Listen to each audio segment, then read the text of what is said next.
Bollywood silver screen presenting the frighteners. इस कहानी की शुरुआत में एक शहर दिखाया जाता है। इस शहर का नाम होता है फेयर वाटर और फेयर वाटर में पिछले कुछ वक्त से बहुत सारी मौतें हो चुकी हैं। इन मौतों को देखकर ऐसा लगता है कि इन्हें हार्ट अटैक हुआ है, लेकिन जब डॉक्टर्स इनका पोस्टमार्टम करते हैं तो उन्हें ऐसा लगता है जैसे इनके दिल के अंदर किसी ने हाथ डाल के इनके दिल को निचोड़ दिया हो। फेयर वाटर पूरा शहर दहशत में है क्योंकि पिछले 4 सालों में 30 मौतें हो चुकी हैं और आज से 30 साल पहले भी ऐसा ही कुछ हुआ था। शहर के लोगों का मानना है कि शैडो ऑफ डेथ यानी कि मौत का साया शहर में वापस आ चुका है। इसी शहर में एक आदमी रहता है जिसका नाम है फ्रैंक बैनिस्टर और कुछ सालों पहले फ्रैंक बैनिस्टर की पत्नी की एक कार दुर्घटना में मौत हो गई। फ्रैंक बैनिस्टर भी उस कार में था लेकिन वो बच गया, पर इस दुर्घटना ने उसकी पूरी जिंदगी बदल दी। इस दुर्घटना के बाद फ्रैंक बैनिस्टर को आत्माएं दिखना शुरू हो जाती है। वो किसी भी आत्मा को देख सकता है, उनसे बातें कर सकता है और ऐसी 3 आत्माओं से उसकी दोस्ती भी होती है। इनमें से एक का नाम होता है साइरस, जिसकी मौत 1970 में हुई थी और अपने वक्त में जब ये जिंदा था तो एक गैंगस्टर था। दूसरे का नाम होता है नर्ड और तीसरे का द जज, क्योंकि ये एक जज था। अपनी पत्नी की मौत के बाद फ्रैंक ने अपना काम छोड़ दिया और अब वो उन लोगों के घरों से भूत प्रेत को भगाता है जिनके घरों में भूत प्रेतों का साया होता है। बदले में उनसे पैसे लेता है। फ्रैंक एक दिन जब गाड़ी चला रहा होता है तो उसका ध्यान भटक जाता है और वो एक आदमी के लॉन के अंदर घुस जाता है, जिससे उसका काफी नुकसान हो जाता है। इसका नाम रे होता है। फ्रैंक रे को अपना विजिटिंग कार्ड देता है। वो कहता है जितना भी तुम्हारा नुकसान हुआ है मैं उसे भर दूंगा, और ये कहकर वो वहां से चला जाता है। रे की पत्नी का नाम लूसी होता है और वो एक फिजिशियन, एक डॉक्टर है और वो एक घर में जाती है। इस घर में एक बूढ़ी औरत रहती है जिसका नाम है मिसेस ब्रैडली और ये कभी एक साइकाइट्रिस्ट थी। ये अपनी बेटी के साथ इस घर में रहती है। इसकी बेटी का नाम पैट्रिशिया है और लूसी यहाँ पर इसलिए आई है क्योंकि पैट्रिशिया का हाथ चाकू से सब्जी काटते हुए कट जाता है। हाथ में घाव बहुत गहरा होता है और लूसी चाहती है कि वो पैट्रिशिया को हॉस्पिटल ले जाए, लेकिन पैट्रिशिया की मॉम मिसेस ब्रैडली ऐसा करने से उसे मना कर देती है। वो कहती है कि पैट्रिशिया कभी घर से बाहर नहीं जाती और लूसी को वहां से जाने के लिए कहती है, लेकिन लूसी पैट्रिशिया के गले पर कुछ गहरे घाव के निशान देखती है। लूसी पैट्रिशिया से पूछती है ये तुम्हारे साथ किसने किया, पर इससे पहले कि पैट्रिशिया कोई जवाब देती उसकी मॉम लूसी को वहां से जाने के लिए कहती है।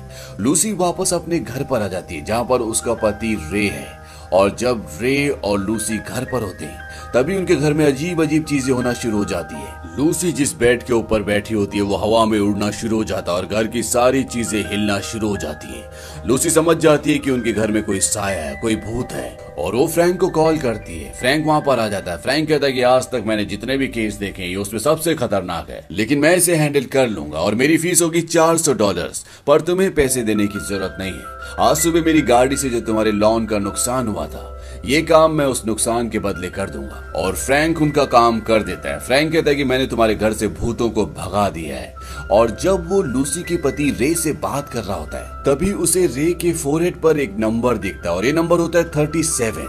फ्रैंक इस नंबर को देखकर हैरान होता है और वो कहता है तुम्हारे सिर पर नंबर कैसा है, लेकिन रे उसकी बातों पर विश्वास नहीं करता और उसे घर से जाने के लिए कहता है। फ्रैंक वहां से चला जाता और तभी रे के घर की दीवार पर एक साया उभरता है।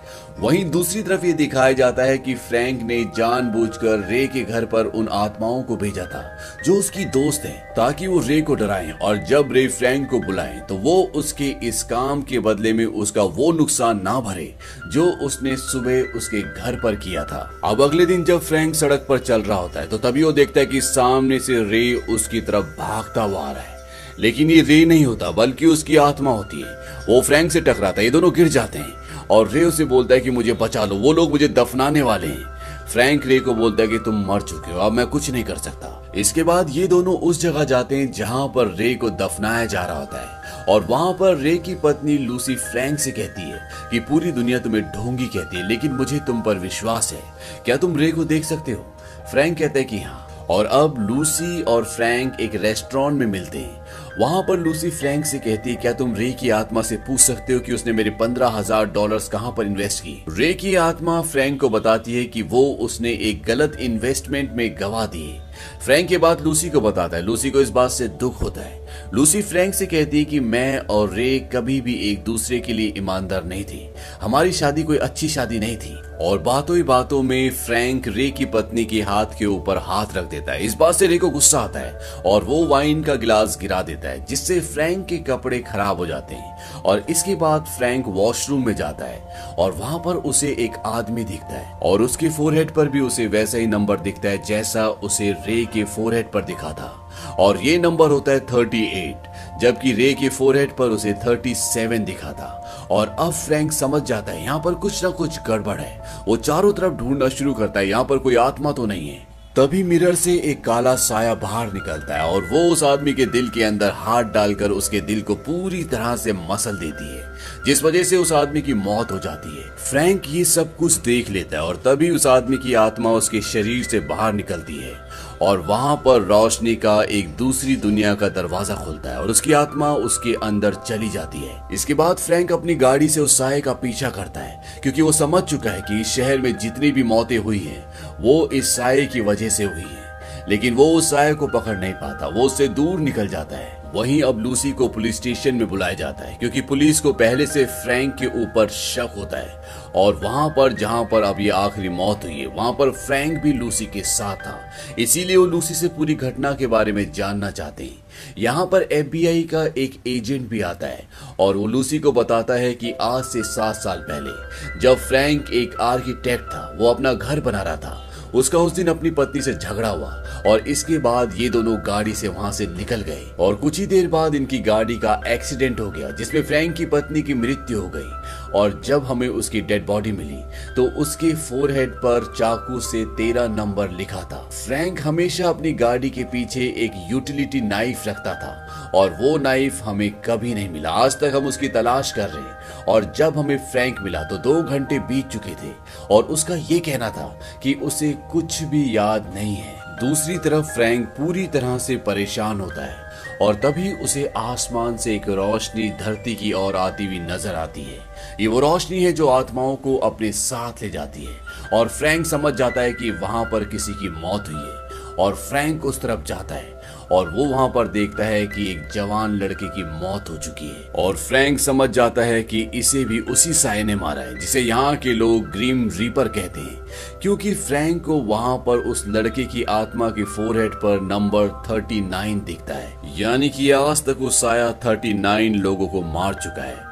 अब फ्रैंक यहाँ से जा ही रहा होता है कि तभी वहां पर एक लेडी होती है, उसे उसके सिर पर 40 नंबर लिखा हुआ नजर आता है। फ्रैंक इसे पहले से जानता है क्योंकि ये एक न्यूज़पेपर की एडिटर है और वो फ्रैंक को बोलती है कि तुम्हारे लिए यहाँ पर कोई भी पैसा नहीं है, क्योंकि ये फ्रैंक को एक ढोंगी समझती है। फ्रैंक कहता है कि अगला नंबर तुम्हारा है, क्योंकि उसने उसके फोरहेड पर 40 नंबर देख लिया होता है। एडिटर कहती है क्या तुम मुझे धमकी दे रहे हो? फ्रैंक कहता है कि नहीं, मैं ऐसा कुछ भी नहीं कर रहा। वहां पर बहुत सारे लोग होते हैं। एडिटर उन्हें कहती है कि ये मुझे धमकी दे रहा है और तभी वहां पर पुलिस भी आ जाती है और वो फ्रैंक को गन पॉइंट पर ले लेती है, क्योंकि पुलिस को अब पूरा विश्वास है कि फ्रैंक ही वो आदमी है जिसने आज तक शहर में सारे खून किए हैं, क्योंकि पिछला खून जहां पर हुआ था वहां पर भी फ्रैंक था और यहाँ पर एक और खून हुआ है और यहाँ पर भी फ्रैंक है। और तभी फ्रैंक को वही साया दिखता है जिसने आज तक ये सारे खून किए हैं, लेकिन फ्रैंक के अलावा उसे कोई भी नहीं देख सकता क्योंकि वो इंसान नहीं है। और जैसे वो काला साया उस एडिटर को मारने वाला होता है तो फ्रैंक की जो 3 आत्माएं दोस्त हैं, जिसमें से एक जज है, वो उस काले साये पर कई गोलियां चलाता है, जिससे वो काला साया वहां से भाग जाता है। लेकिन एक बार फिर से वो वापस आता है, पर इससे पहले कि वो काला साया उस एडिटर के दिल में हाथ डालकर उसे मार देता। फ्रैंक की यहाँ पर जो 2 और आत्माएं दोस्त होती हैं, फ्रैंक उनकी मदद से एडिटर को अपनी गाड़ी में यहाँ से लेकर भाग जाता है, लेकिन वो काला साया इन दोनों का पीछा करता है और फ्रैंक की गाड़ी का एक्सीडेंट हो जाता है और वो काला साया वहां पर आता है और वो एडिटर के दिल में हाथ डालकर उसे मार देता है। फ्रैंक चाहकर भी उसे नहीं बचा पाता। एडिटर की मौत उसी तरह से हुई होती है जिस तरह से उसकी पत्नी की मौत हुई थी, लेकिन उसे अपनी पत्नी की मौत के बारे में कुछ भी याद नहीं होता। पर यहाँ पर उसे अपनी पत्नी की मौत की उसकी डेड बॉडी की एक झलक दिखती है, जिसके फोरहेड पर नंबर 13 लिखा होता है। और अब एडिटर की आत्मा उसके शरीर से बाहर निकल जाती है और वो कहती है कि तुम्हें मुझे मारकर क्या मिला, तुमने अपनी पत्नी का भी खून किया था। इस बात से फ्रैंक पूरी तरह से डिस्टर्ब हो जाता है और वो सीधा पुलिस स्टेशन जाता है, जहां पर पुलिस अभी भी लूसी से पूछताछ कर रही है। फ्रैंक उन्हें बताता है कि एडिटर मर चुकी है और इसके बाद फ्रैंक को अरेस्ट कर लिया जाता है।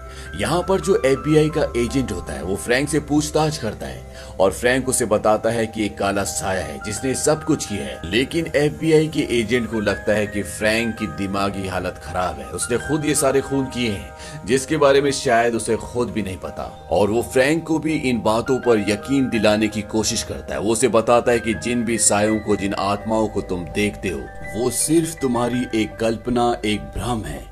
और अब कहीं ना कहीं फ्रैंक को भी इस बात पर यकीन होना शुरू हो जाता है, क्योंकि जब वहां पर वो दो आत्माएं साइरस और नर्ड जो कि उसकी दोस्त है वो वहां पर आती है, तो फ्रैंक उन्हें नहीं देख पाता, क्योंकि कहीं ना कहीं उसके दिमाग ने ये विश्वास करना शुरू कर दिया है कि जो FBI का एजेंट कह रहा था वो सही कह रहा था। वहीं दूसरी तरफ लूसी अब फ्रैंक के घर पर जाती है और जब वो घर पर जाती है तो वहां पर एक रिकॉर्डेड कॉल होता है और ये कॉल होता है पैट्रिशिया की मॉम का।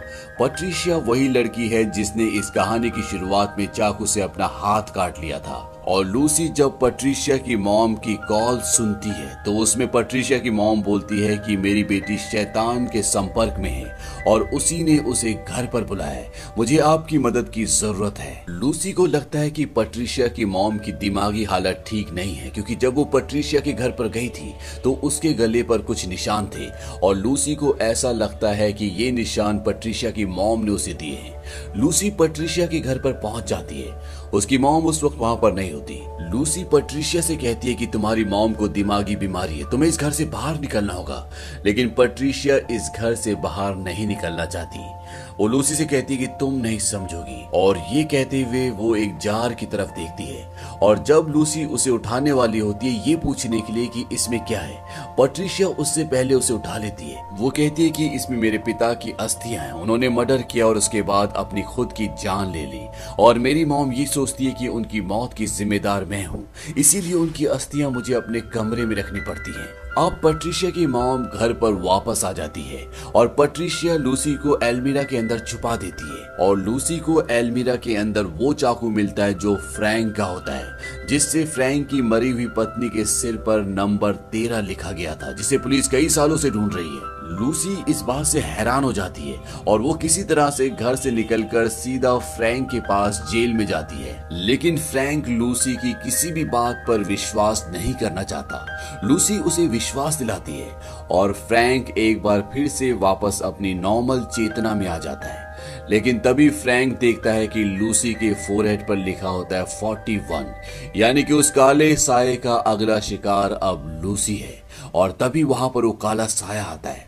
फ्रैंक उस पर हमला करने की कोशिश करता है, लेकिन फ्रैंक उसे छू नहीं सकता, और वो साया जैसे ही लूसी के दिल के अंदर हाथ डालता है, वहां पर साइरस और नर्ड, वो दो आत्माएं जो फ्रैंक की दोस्त हैं, वो दोनों वहां पर आ जाती हैं और उस साये को वहां से धकेल कर ले जाती हैं। लेकिन वो साया एक बार फिर से आता और लूसी पर हमला करता है, लेकिन किसी तरह से फ्रैंक और लूसी जेल से भागने में कामयाब हो जाते हैं। अब फ्रैंक किसी भी तरह से लूसी को बचाना चाहता है, क्योंकि ये दोनों अब एक दूसरे से प्यार भी करते हैं, और उसे बचाने के लिए फ्रैंक को अपने आप को मारना होगा ताकि उसकी आत्मा उसके शरीर से बाहर निकल जाए और वो इस काले साये को हमेशा के लिए खत्म कर सके। लेकिन इससे पहले वो गोली मारकर अपने आप को मारता। लूसी उसे रोक लेती है और वो कहती है कि इसका एक और तरीका है। लूसी एक डॉक्टर है, इसीलिए वो बहुत कुछ जानती है, और वो फ्रैंक को कहती है कि हम हाइपोथर्मिया का इस्तेमाल करेंगे, साथ ही मैं तुम्हें एक ड्रग दूंगी जिससे तुम्हारे दिल की धड़कन रुक जाएगी, और ऐसा करने से तुम्हारी आत्मा तुम्हारे शरीर से बाहर आ जाएगी, और इससे पहले कि तुम पूरी तरह से मर जाओ मैं तुम्हें इलेक्ट्रिक शॉक दूंगी जिससे तुम वापस जिंदा हो जाओगे। और ये ऐसे ही करते हैं, ये इस प्रोसेस को शुरू करते हैं। लेकिन फ्रैंक के पास केवल 20 ही मिनट्स होंगे, क्योंकि 20 मिनट के बाद लूसी को उसकी बॉडी को रिवाइव करना होगा, नहीं तो वो हमेशा के लिए मर जाएगा। और ये फ्रैंक को हाइपोथर्मिया के लिए एक कोल्ड स्टोरेज के अंदर डालते हैं। हाइपोथर्मिया उसे कहते हैं जब इंसान का पूरा शरीर ठंड से जम जाता है। अब जब ये प्रोसेस चल रहा होता है तभी यहाँ पर FBI का एजेंट आ जाता है, और वो नहीं चाहता कि फ्रैंक को यहाँ से बाहर निकाला जाए, वो चाहता है कि उसकी मौत वहीं पर हो जाए।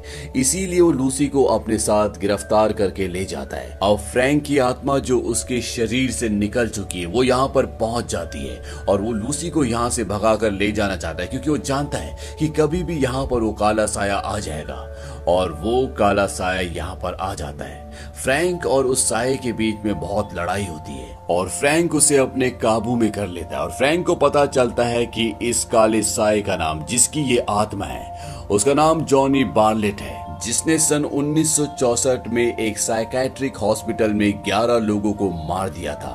और वो ऐसा इसलिए कर रहा था क्योंकि वो इस दुनिया का सबसे बड़ा सीरियल किलर बनना चाहता था। इन सब कामों में उसका साथ दिया था पैट्रिशिया ने, लेकिन उस वक्त पैट्रिशिया की उम्र मात्र 15 साल थी और पैट्रिशिया जॉन बार्लेट से बहुत प्यार करती थी, इसीलिए इन दोनों ने मिलकर ये किया। लेकिन पैट्रिशिया नाबालिग थी, इसीलिए उसे उम्र कैद की सजा हुई, जबकि जॉनी बार्लेट को सजाए मौत दी गई। अब इससे पहले कि फ्रैंक की आत्मा जॉनी बार्लेट की आत्मा को पूरी तरह से खत्म कर दी, लूसी वापस उस जगह पर पहुंच जाती है जहां पर फ्रैंक की बॉडी है और वो उसकी बॉडी में इलेक्ट्रिक शॉक लगाती है, जिससे फ्रैंक की आत्मा, उसकी चेतना वापस उसकी बॉडी में आ जाती है। लेकिन वापस आने से पहले फ्रैंक की आत्मा ने जॉनी बार्लेट की उस शक्ति को, उस काले चोगे को जिसके पीछे उसकी आत्मा छुपी रहती थी, उससे छीन लेती है।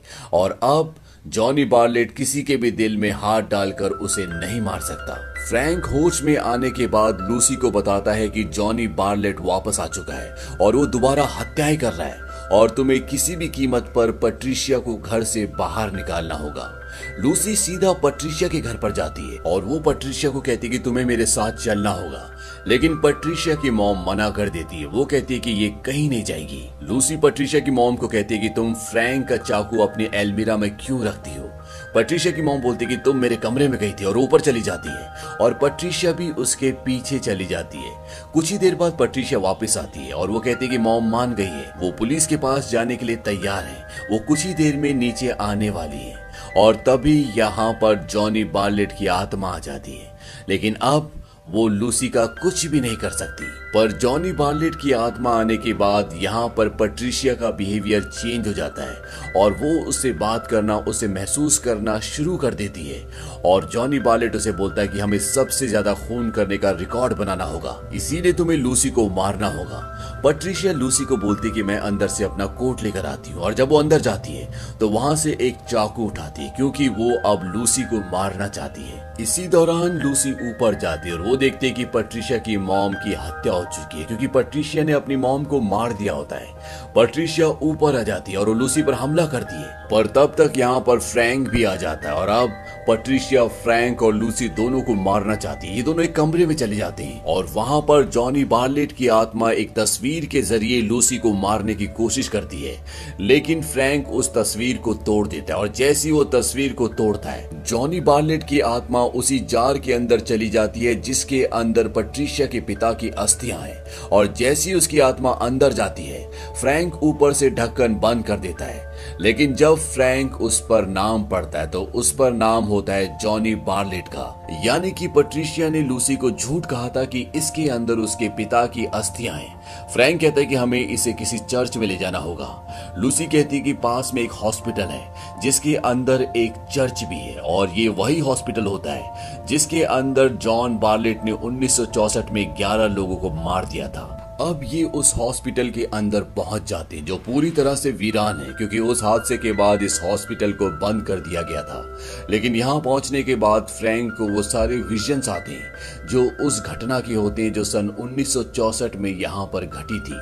पैट्रिशिया भी यहाँ पहुंच जाती है और वो इन पर हमला करती है और साथ ही साथ यहाँ पर FBI का वो एजेंट भी पहुंच जाता है जो इस पूरे केस पर काम कर रहा है और उसके हाथ में वो जार आ जाता है जिसके अंदर जॉनी बार्लेट की अस्थियां, उसकी आत्मा है और वो उस ढक्कन को खोल देता है जिससे जॉनी बार्लेट की आत्मा आजाद हो जाती है। और अब वो एजेंट फ्रैंक को भी मारना चाहता है क्योंकि उसके हिसाब से सारे कत्ल फ्रैंक ने किए हैं और इससे पहले कि वो उसे मारता, पैट्रिशिया फ्रैंक की ओर गोली चलाती है। फ्रैंक जानबूझकर नीचे गिर जाता है और वो गोली एजेंट को लग जाती है और इस तरह से एजेंट मर जाता है और फ्रैंक कई मंजिलों से नीचे गिरता है। और अब फ्रैंक को वो पल याद आता है जब उसकी पत्नी का कत्ल जॉनी बार्लेट और पैट्रिशिया ने मिलकर किया था। ये वो घटना थी जिसके बारे में फ्रैंक चाहकर भी याद नहीं कर पा रहा था और इसी दिन उसके अंदर दूसरी आत्माओं को देखने की शक्ति आई थी। फ्रैंक ऊपर से गिरा होता है, इसीलिए वो कमजोर हो जाता है। और अब यहाँ पर पैट्रिशिया और जॉनी बार्लेट की आत्मा आ जाती है और जॉनी बार्लेट बोलता है कि इसे खत्म कर दो। लेकिन पैट्रिशिया जब उसे मारने की कोशिश करती है तो वो देखती है कि उसकी गन में गोलियां खत्म हो चुकी है और वो अपनी गन से उसका गला घोटकर उसे मार देती है। लूसी चाहकर भी उसकी मदद नहीं कर पाती क्योंकि उसे जॉनी बार्लेट की आत्मा ने पकड़ा होता है। और अब पैट्रिशिया लूसी को मारने के लिए उसकी तरफ आगे बढ़ती है, लेकिन तभी वहां पर फ्रैंक की आत्मा आ जाती है और वो पैट्रिशिया की बॉडी से उसकी आत्मा को बाहर निकाल देती है। और तभी वहां पर एक दूसरी दुनिया का दरवाजा खुल जाता है और फ्रैंक पैट्रिशिया को लेके उसके अंदर जाना शुरू कर देता है और जॉनी बार्लेट को बोलता है कि अगर तुम अपनी गर्लफ्रेंड को चाहते हो तो आओ उसे ले जाओ। और जॉनी बार्लेट भी उस पोर्टल के उस दरवाजे के अंदर चला जाता है और वो पैट्रिशिया की आत्मा का हाथ पकड़कर उसे फ्रैंक की आत्मा से छुड़वा देता है और कहता है कि हम वापस जा रहे हैं और लोगों को मारने। लेकिन तभी वो पोर्टल नर्क का दरवाजा बन जाता है और वहां से एक बहुत बड़ा क्रिएचर निकलता है और ये दोनों के दोनों धरती पर न जाकर नर्क में चले जाते हैं। अब यहाँ पर साइरस और नर्ड की आत्मा फ्रैंक को दिखती है जो कि धरती पर उसकी दोस्त थी और अभी दोनों आत्माएं मुक्त हो चुकी है। वो कहती है कि अभी तुम्हारा वक्त नहीं आया, तुम्हें वापस अपनी दुनिया में जाना होगा। यहाँ पर फ्रैंक को अपनी पत्नी की आत्मा भी दिखती है और वो फ्रैंक को कहते हैं कि जाओ खुश रहो। और फ्रैंक वापस धरती पर अपने शरीर में आ जाता है, यानी कि वो जिंदा हो जाता है। और फ्रैंक और लूसी अब धरती पर खुशी खुशी एक दूसरे के साथ रहते हैं और साथ ही साथ लूसी के अंदर भी अब वो शक्ति आ गई है कि वो आत्माओं को देख सकती है। और इसी के साथ ये कहानी यहीं पर खत्म हो जाती है। ये फिल्म 1996 में रिलीज हुई थी और IMDb पर इसकी रेटिंग है 7.1। उम्मीद करते हैं कि ये कहानी आपको पसंद आई होगी।